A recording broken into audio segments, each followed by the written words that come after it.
tenté de ne pouvoir les joindre, qui est venu sur place. Il n'avait pas les clés, donc il n'a pas pu rentrer. Et ce n'est que vers 2h du matin donc que les 3 corps ont été retrouvés.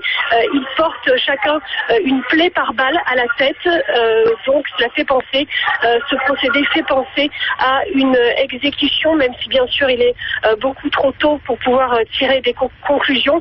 La brigade criminelle de la police judiciaire parisienne et la STAT, la section antiterroriste, ont été saisis. Et on voit le ministre de l'Intérieur Manuel Valls qui discute avec des responsables, le ministre qui a bouleversé son agenda pour se rendre sur place au plus vite. Très très gros dispositif aussi de sécurité, Cécile, autour de vous.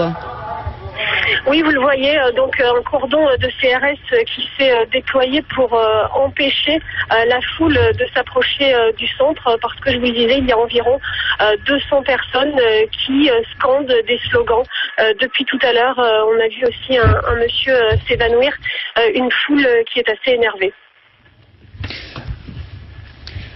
Cécile Olivier, donc la découverte a eu lieu cette nuit, en pleine nuit, vous le disiez, 3 femmes. C'est rarissime, c'est sans doute ce qui explique la venue ce matin du ministre de l'Intérieur.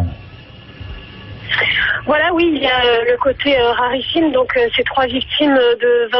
Ce bâtiment, dans un premier temps, on nous avait dit, les services de police avaient indiqué qu'il s'agissait de l'Institut kurde de Paris, rue Lafayette. Il s'agit en fait d'une exécution qui a été perpétrée un petit peu plus bas dans la rue, au 147 rue Lafayette, au centre d'information du Kurdistan.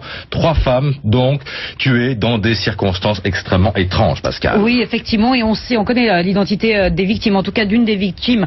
On en est sûr, il s'agit d'une permanente de ce centre d'information. Les 2 autres femmes, dont l'identité n'a pas été révélée, sont des visiteuses. Il s'agirait d'activistes kurdes, c'est ce qu'on nous dit ce matin. Le responsable du centre donne ces informations ce matin. En fait, ces femmes apparemment étaient seules dans les locaux du centre d'information à la mi-journée. En fin d'après-midi, un membre de la communauté a essayé de les joindre en vain. Il a tenté de se rendre sur place, mais il n'avait pas les clés.